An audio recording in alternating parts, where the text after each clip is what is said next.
In the autumn of 1859, something happened at Cotton Ridge Plantation that witnesses still whispered about decades later. A fire, a mansion reduced to ash, and a man named Reuben who stood watching, his back a map of scars, as everything his master owned turned to smoke. If stories about justice, the kind that comes from fire instead of courts, matter to you, then stay with me. Because what happened that October night tells you everything you need to know about what happens when you push a human being past the breaking point. Cotton Ridge Plantation sat in the Mississippi Delta, where the soil was so rich it looked black, and the cotton grew so thick you could barely see between the rows. By 1859, it was one of the most profitable plantations in the state. 4,200 acres worked by 183 enslaved people under the ownership of Marcus Henley Caldwell. Caldwell was what they called old money.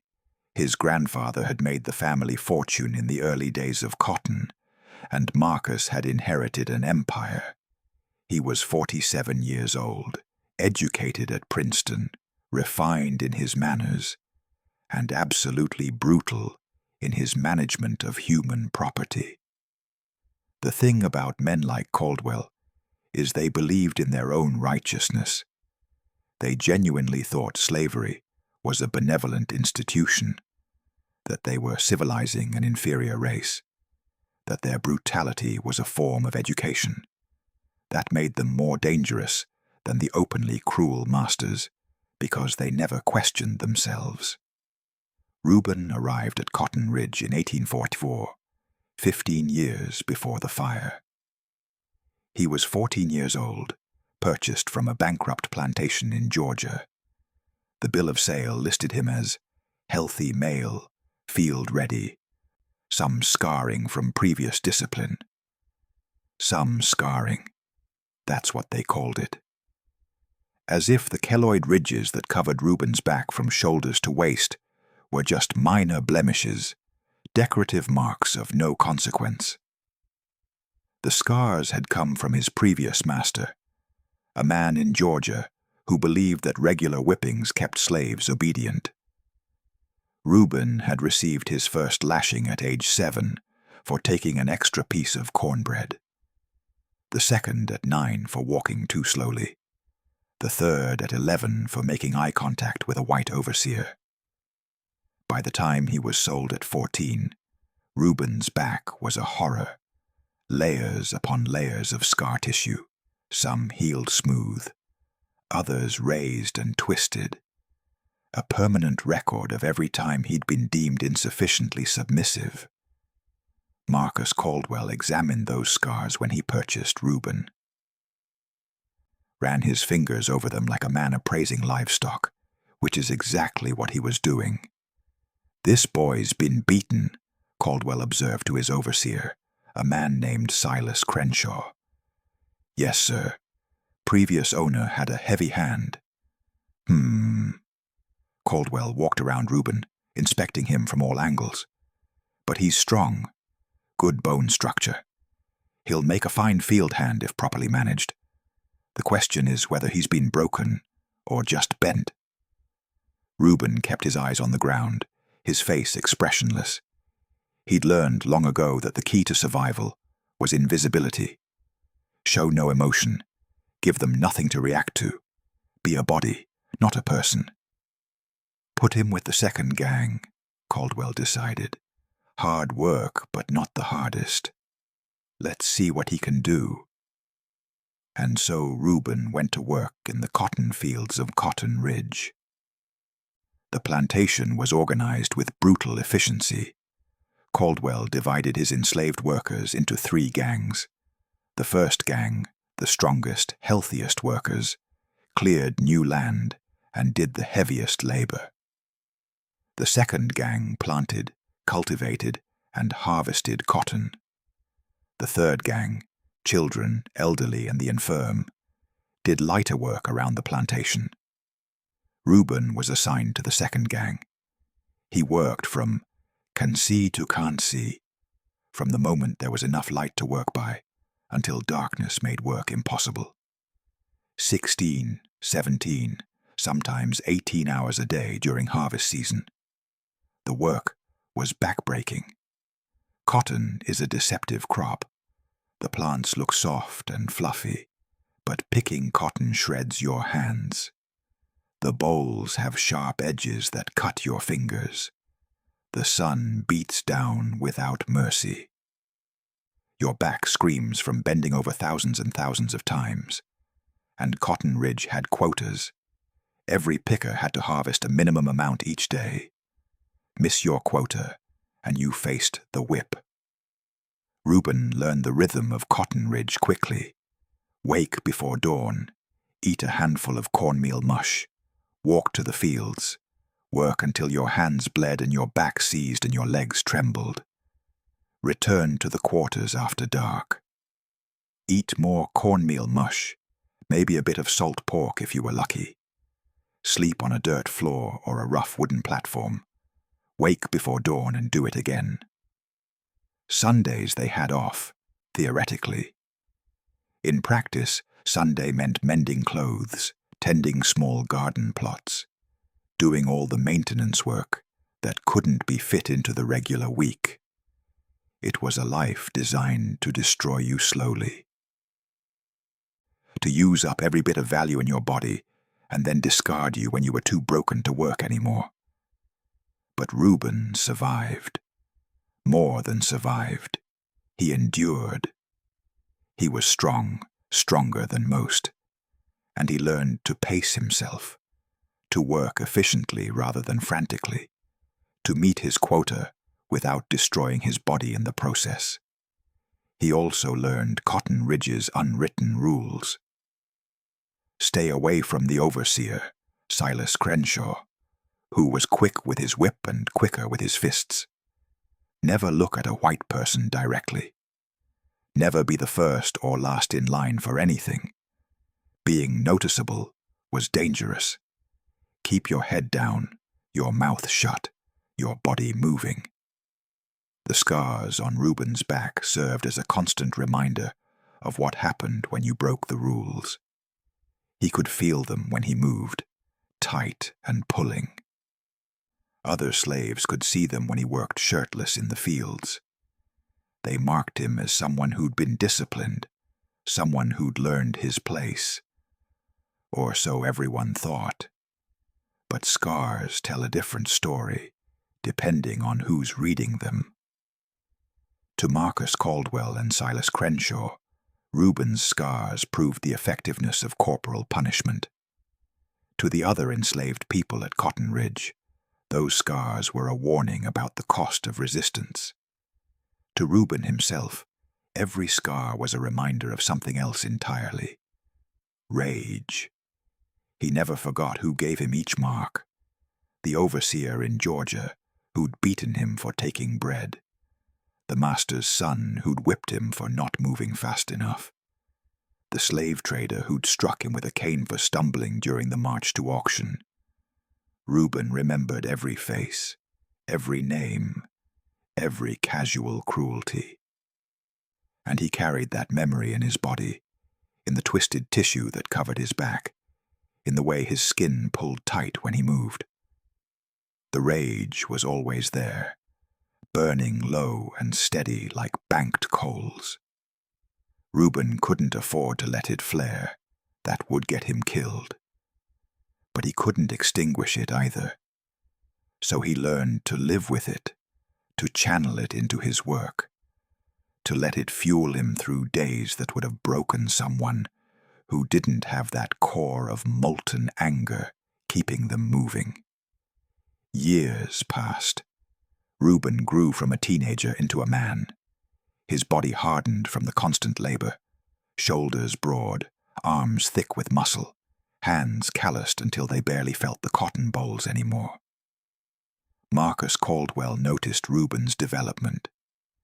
In 1850, 6 years after Reuben arrived, Caldwell promoted him to first gang.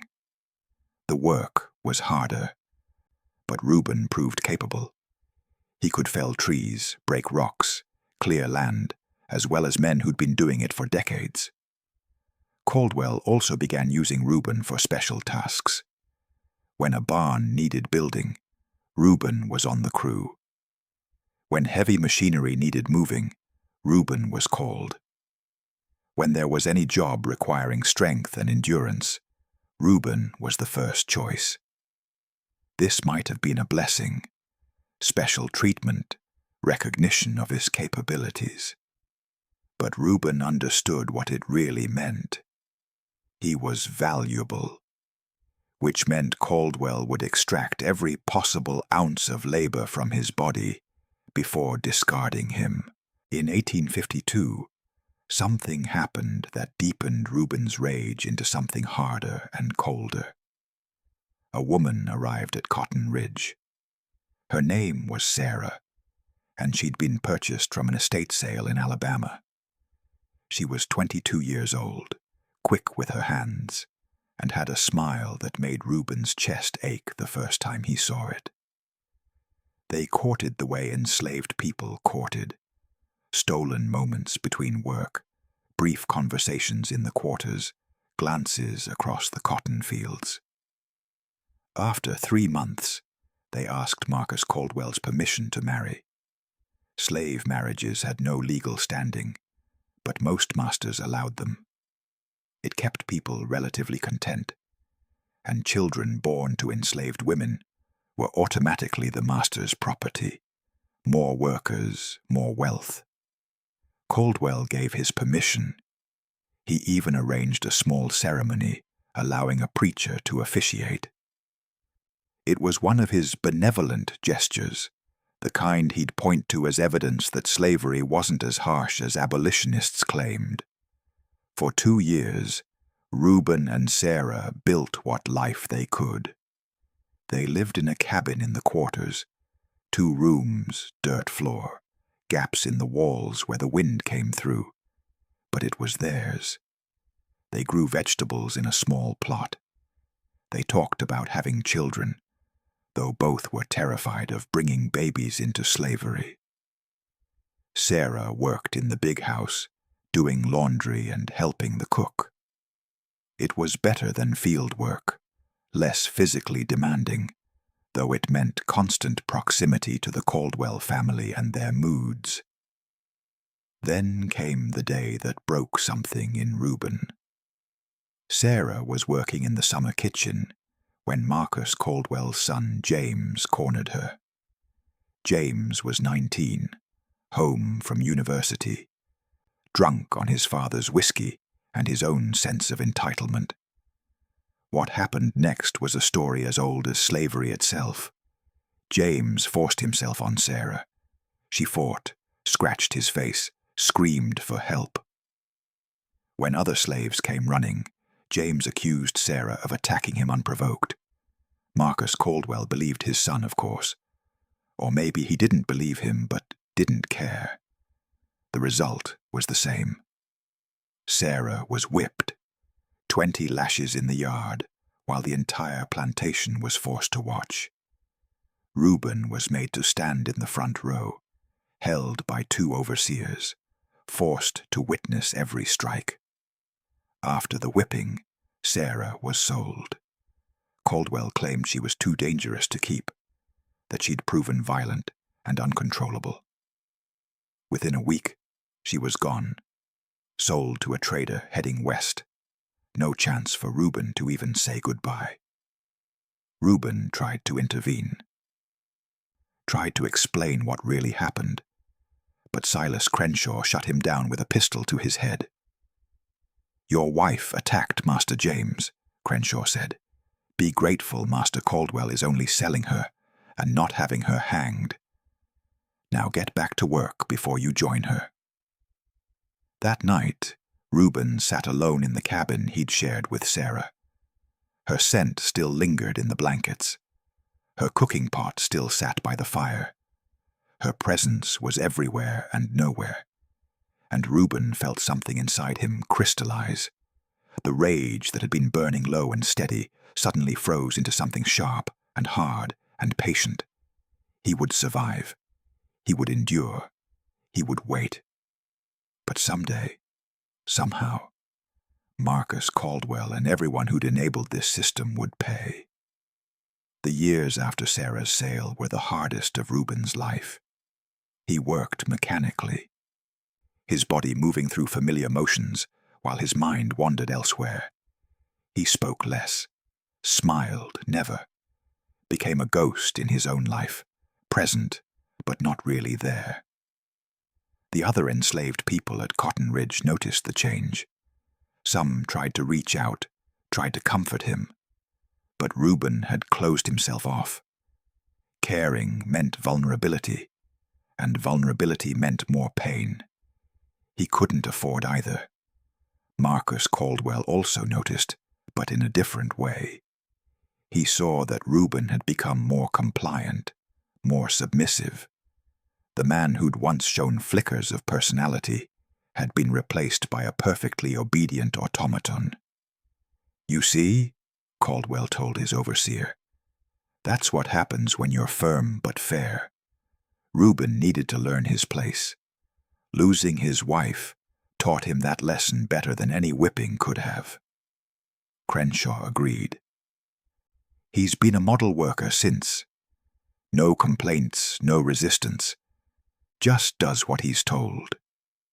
What they didn't see, what they couldn't see because they'd never bothered to look at enslaved people as fully human, was what was happening behind Reuben's eyes. The calculations, the planning, the waiting. Reuben began to pay attention differently. He watched the rhythms of the plantation, noticed when the overseers made their rounds, observed which buildings were locked and which weren't, memorized where supplies were kept, where weapons were stored, where the Caldwell family spent their time. He wasn't planning anything specific yet. He was just gathering information, the way you'd gather kindling before building a fire. Someday, he might need it. In 1857, 2 years after Sarah's sale, something happened that would eventually change everything. A slave from a neighboring plantation escaped. His name was Jacob, and he'd run after his wife and children were sold to a trader heading south. Rather than live without them, he'd chosen to risk everything for freedom. Jacob made it almost 60 miles before the slave catchers found him. They brought him back in chains, and the neighboring planter decided to make an example of him. They held a public whipping, invited overseers and owners from surrounding plantations to witness what happened to runaways. Marcus Caldwell took Silas Crenshaw and half a dozen other slaves, including Reuben, to watch. Jacob received 100 lashes. They tied him to a post and beat him systematically, efficiently, taking breaks to ensure he remained conscious for the full punishment. By the end, his back looked like raw meat, skin shredded, blood running, bone visible in places. Then they rubbed salt into the wounds, literally, not metaphorically, to aid healing and increase the pain. Jacob screamed until his voice gave out, then kept screaming in silence, his mouth open but no sound emerging. Reuben watched all of this with no expression on his face, but inside, something was shifting. The cold, patient rage that had sustained him was beginning to heat up again. That night, back at Cotton Ridge, he lay awake in his cabin and thought about Jacob's back, thought about his own back, thought about Sarah's back, scarred from the whipping she'd received before being sold. How many backs had been destroyed by men like Marcus Caldwell? How many bodies broken?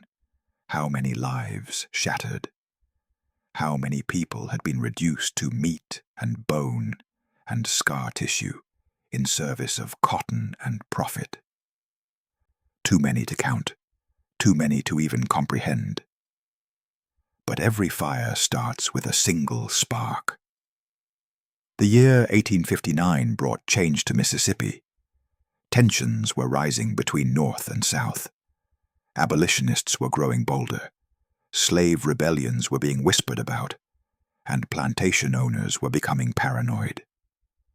Marcus Caldwell increased security at Cotton Ridge. He hired 2 additional overseers and instituted random night patrols to prevent escapes. He also began conducting regular searches of the slave quarters, looking for weapons, maps, or any other evidence of potential resistance. During one of these searches, overseers found a knife in the quarters, just a small blade that someone had been using to carve wood. But Caldwell treated it like a weapon of insurrection. He couldn't determine who owned the knife, so he punished the entire quarters. Everyone lost their Sunday privileges for a month. Rations were cut. Random whippings were administered to remind everyone of their place. Reuben received 10 lashes, not for any specific offense, but just because he was male and strong, and therefore potentially dangerous. Silas Crenshaw delivered them personally, adding new scars to old ones. As Reuben lay face down in his cabin that night, his back on fire, he realized something. There was no end game to submission. You could be perfectly obedient, could follow every rule, could make yourself as unthreatening as possible, and they would still hurt you.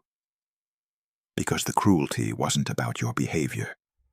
It was about maintaining power. The scars on his back weren't punishment for specific acts. They were proof of ownership, branding, essentially.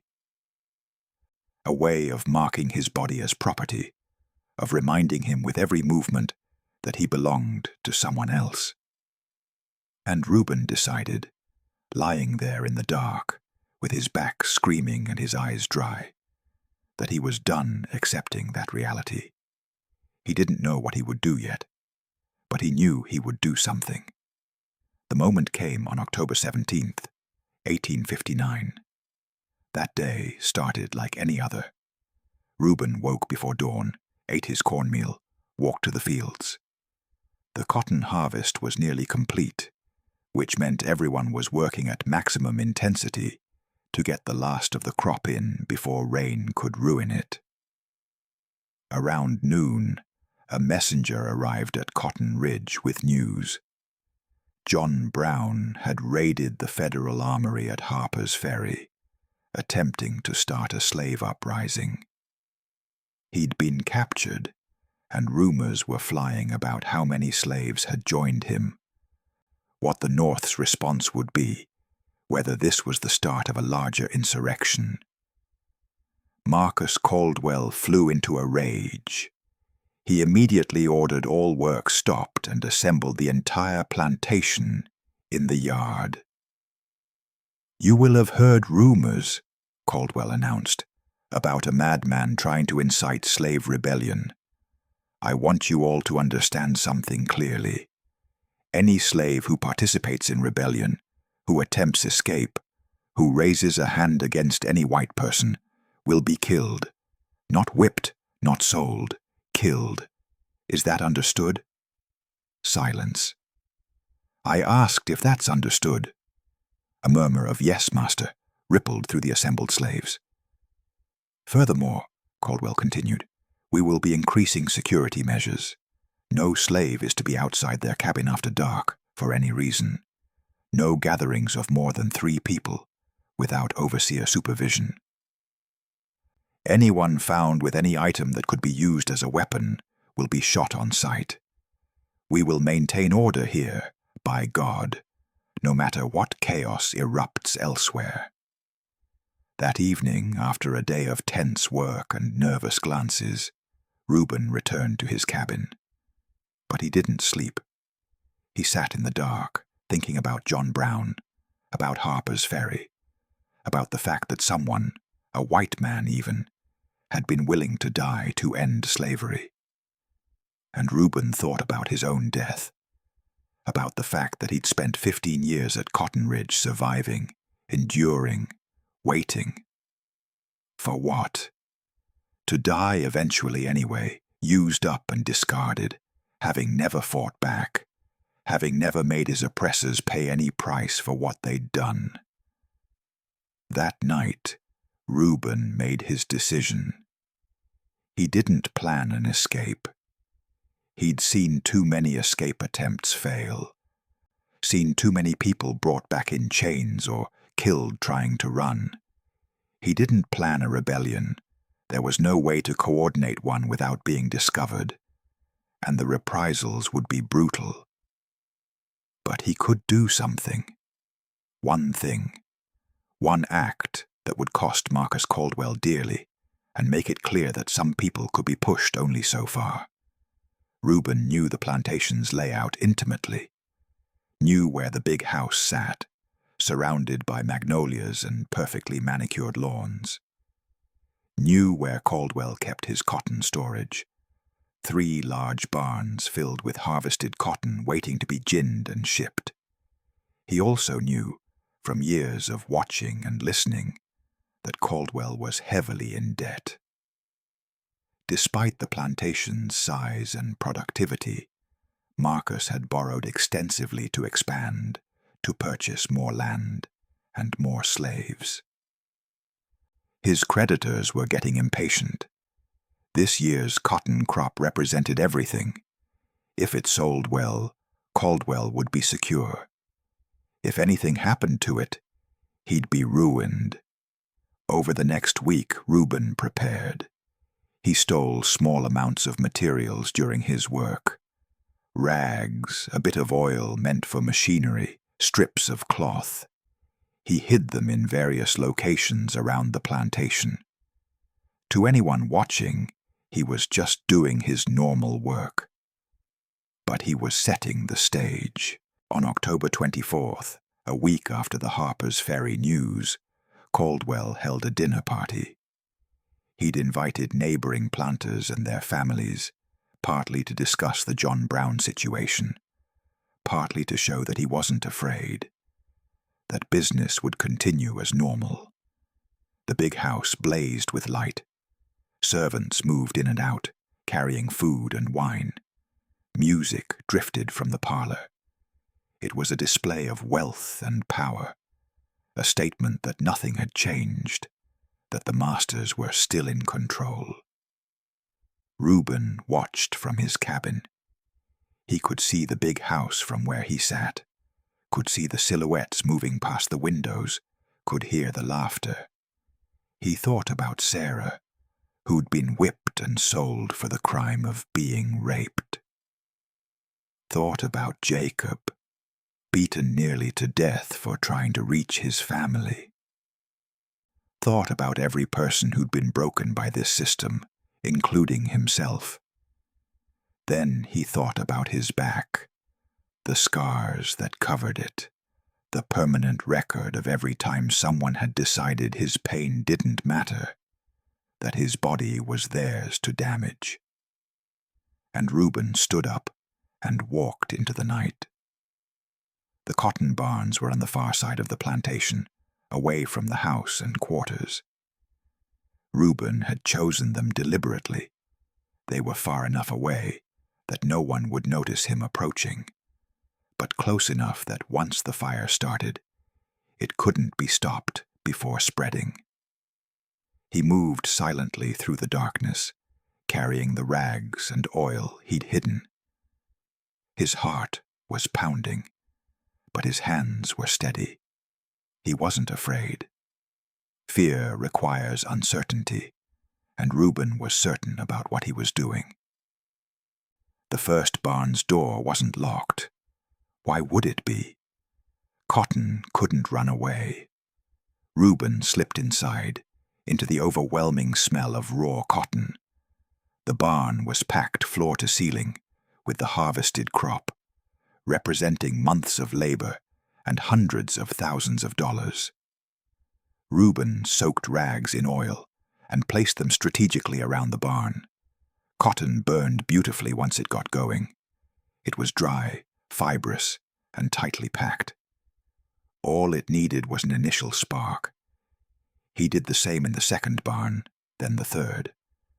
The whole process took maybe 20 minutes. Then Reuben pulled out the flint and steel he'd stolen from the blacksmith's shop. He struck the spark. The first rag caught immediately, flames spreading along the oil-soaked cloth. Within seconds, the cotton nearby began to smolder, then burn. Reuben didn't wait to watch. He moved to the second barn, then the third, setting each alight. By the time he emerged from the third barn, the first was already engulfed, flames shooting through the roof. The dry wood of the structure fed the fire, and the wind was spreading embers to the other buildings. Reuben walked back toward the quarters, not running, not hiding. He walked openly, his scarred back straight, his head up for the first time in years. By the time someone at the big house noticed the fire, all 3 cotton barns were burning. Caldwell's entire harvest, his financial salvation, was turning to ash. The plantation erupted in chaos. Men ran with buckets, but the fire was already too large to stop. Women screamed, children cried. The enslaved workers were roused from their cabins and forced to join the firefighting effort, though everyone knew it was futile. Marcus Caldwell stood in front of his burning barns, watching his fortune disappear, and screamed for whoever was responsible to come forward. Who did this? Who set this fire? Silence. Someone knows something. I want them found. I want them hanged. Silas Crenshaw and the other overseers began grabbing people randomly, demanding answers, threatening violence. But no one said anything. Either they genuinely didn't know, or they were protecting whoever had done this. Reuben stood with the other workers, watching the fire burn. Its light danced across his face, highlighting the scars on his back that were visible through his thin shirt. Someone noticed him smiling. "You," Crenshaw shouted, pointing at Reuben. "You're looking mighty pleased about this." Reuben turned to face the overseer. For the first time in 15 years at Cotton Ridge, he looked a white man directly in the eye. "Yes, sir," he said calmly. "I am pleased." "You set this fire." "Did I?" Crenshaw moved to strike him, but Reuben didn't flinch, didn't look away, just kept staring with that small, cold smile. "You're going to hang for this," Crenshaw snarled. "Maybe," Reuben agreed, "but Master Caldwell's cotton is still going to burn, and all the hanging in the world won't bring it back." Marcus Caldwell had heard this exchange. He pushed through the crowd to stand in front of Reuben, his face purple with rage. "You destroyed my property. Do you have any idea what you've done?" "I have some idea," Reuben said. "Seems I've destroyed about a year's worth of profit. Seems I've made it so you can't pay your debts. Seems I've taken something that belonged to you and made it worthless. You'll die for this." "I've been dying since I was 7 years old, Master Caldwell. Since the first time someone decided my back made a good place for a whip. Since the first time someone looked at me and saw property instead of a person. Since the day you let your son rape my wife and then sold her to cover up his crime." The crowd had gone silent. No one had ever heard an enslaved person speak to a master like this. It was unthinkable. "Every scar on my back," Reuben continued, his voice steady, "is a reminder of what you people took from me. My childhood, my dignity, my wife, my future. You took everything except my ability to burn your cotton. And that's what I did." Caldwell raised his hand to strike Reuben, but something in Reuben's eyes stopped him. This wasn't a man who could be cowed anymore. This was someone who'd already accepted death, and therefore had nothing left to fear. "Hang him," Caldwell ordered Crenshaw. "Now. Tonight. I want him dead before sunrise." They dragged Reuben to the oak tree they used for such things, put a rope around his neck, forced him to stand on a barrel while they secured the noose. The entire plantation was made to watch, standard procedure for executions, meant to discourage others from similar acts. Reuben stood on that barrel, the rope tight around his neck, and looked out at the assembled faces. Saw fear in some, admiration in others, resignation in most. Behind them, the cotton barns continued to burn, lighting the night sky.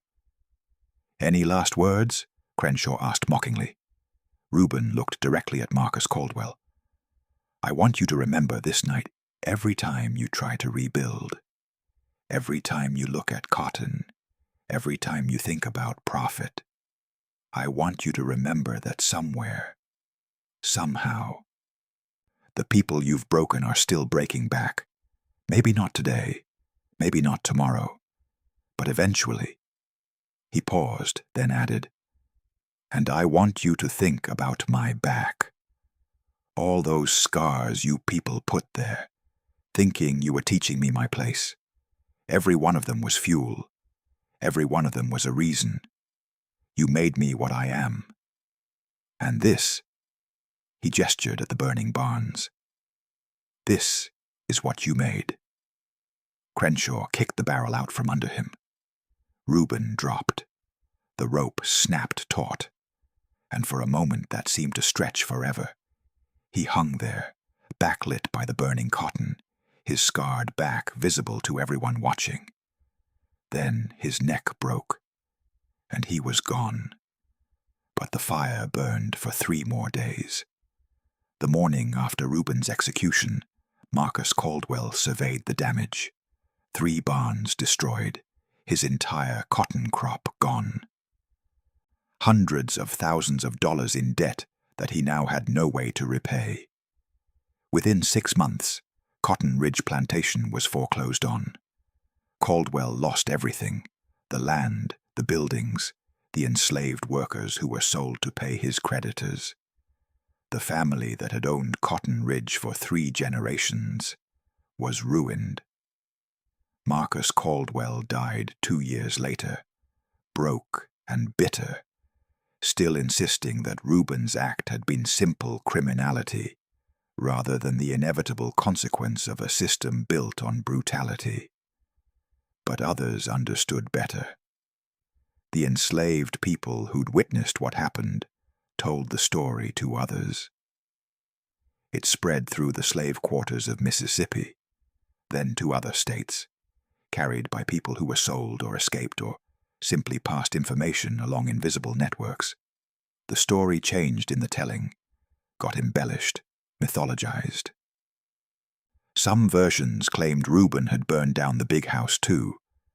Others said he'd killed Caldwell before being hanged. A few even suggested he'd somehow survived and escaped north. But the core remained consistent. A man named Reuben, his back covered in scars, had watched his master's wealth turn to ash and died smiling.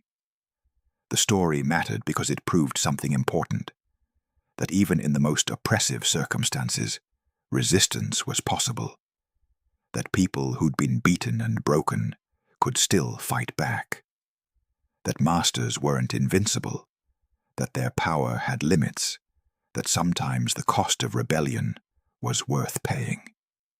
18 months after Reuben's death, the Civil War began. Mississippi seceded, joined the Confederacy, and sent its men to fight to preserve slavery. Cotton Ridge Plantation, still in legal limbo from Caldwell's bankruptcy, was used as a Confederate supply depot for a few months before being destroyed by Union forces. By the war's end, nothing remained of Cotton Ridge except foundations and memories. But Reuben's story survived. freed slaves told it to their children. Historians eventually uncovered records of the fire, the execution, the bankruptcy. And Reuben became a footnote in the larger story of slavery and resistance, one of thousands of people who'd fought back in ways large and small against their oppression. In 1893, a journalist named Ida B. Wells interviewed an elderly woman named Martha, who'd been enslaved at Cotton Ridge. Martha was 72 years old and had witnessed Reuben's execution as a young woman. "What do you remember most about that night?" Wells asked. "The fire," Martha said immediately, "lit up the whole sky. You could see it for miles. But what I remember even more was Reuben's face when they put that rope around his neck. He wasn't scared, wasn't angry. He just looked satisfied, like he'd been waiting his whole life to do what he did, and he'd finally done it." "Did the other slaves at Cotton Ridge support what he did?" Martha was quiet for a long moment. "We couldn't say it out loud. Would have been too dangerous.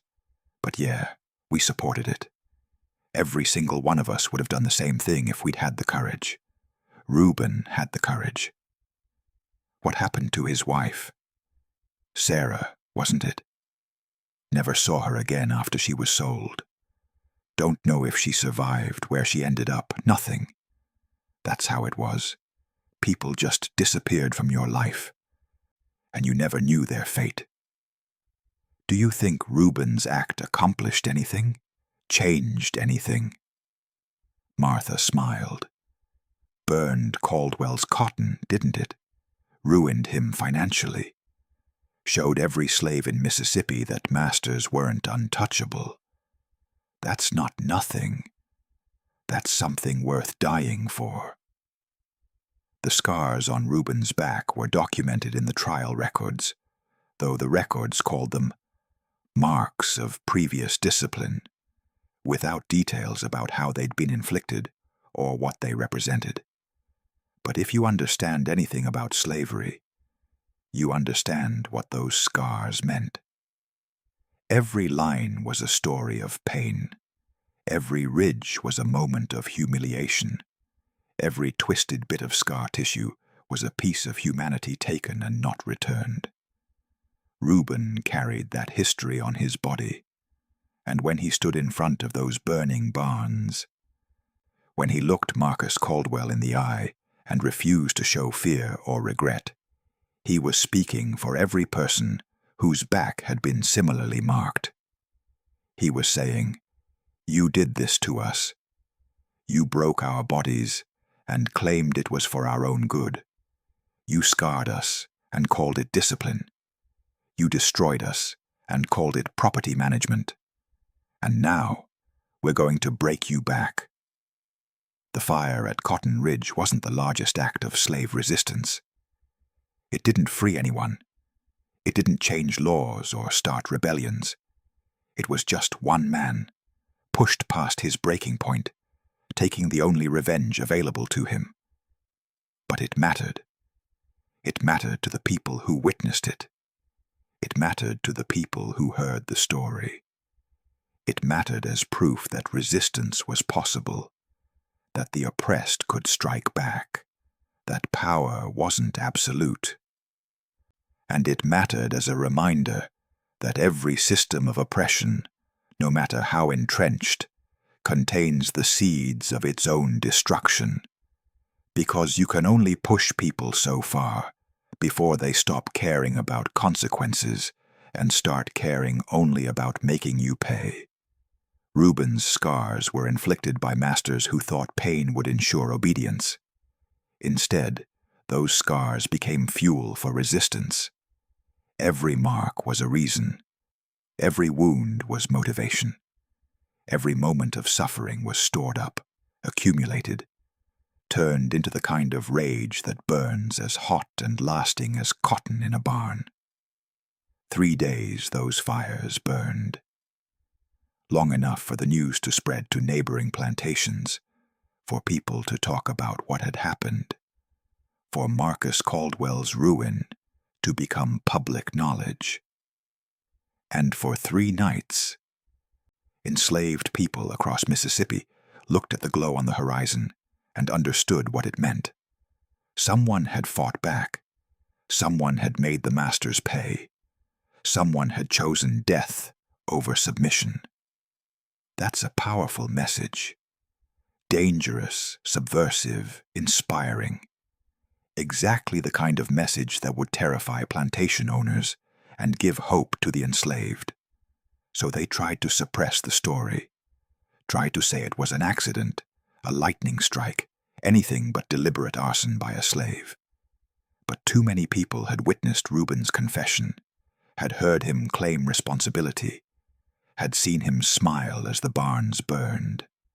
The truth couldn't be buried. And it spread like the fire itself, quick, consuming, impossible to stop. Today, if you visit the Mississippi Delta, you won't find any marker for Cotton Ridge Plantation. The land has been subdivided, sold, developed. Nothing remains of the buildings or the fields or the quarters where enslaved people lived and died. But the story of Reuben remains. In academic papers about slave resistance, in family histories passed down through generations, in the collective memory of people whose ancestors survived slavery and want to remember both the horror and the heroism. The scarred slave of Cotton Ridge, who watched his master's house, his master's wealth, fall by fire. Who chose one night of resistance over a lifetime of submission. Who turned his scars from marks of shame into badges of honor, proof that he'd survived enough to fight back. That's the story. That's the truth they tried to bury and couldn't. That's the legacy of a man who decided that some things are worth dying for, and making your oppressor pay is one of them. So what do you think? How many other stories like Reuben's are buried in history, forgotten or deliberately erased? How many acts of resistance never made it into the official records? How many people carried scars like his and used them as fuel rather than as chains? If you believe these stories matter, if you think the full truth about slavery needs to be told, including the parts about resistance and revenge, then remember Reuben. Tell his story. Make sure he's not forgotten. Because every scar tells a story. Every mark is a memory. And sometimes the people who've been broken the most violently are the ones who break back the hardest. Reuben burned the cotton. And the cotton burned for days. That's not just destruction. That's transformation. That's taking pain and turning it into power. That's refusing to die quietly. That's justice, of a sort. Not the kind you get in courts. The kind you make yourself when there's no other option left. Remember his back.